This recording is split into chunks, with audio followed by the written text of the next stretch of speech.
Hi guys, in this video I'm going to show you how to update firestick software. First of all, open settings,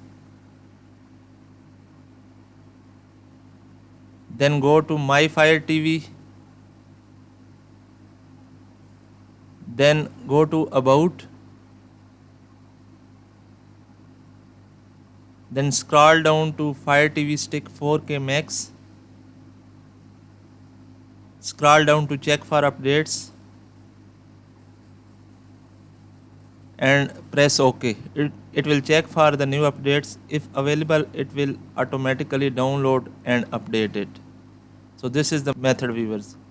Now go back and open preferences.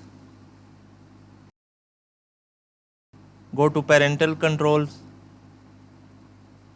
Scroll down to device usage data. It is on, turn it off because there is no need of this. Now go to privacy settings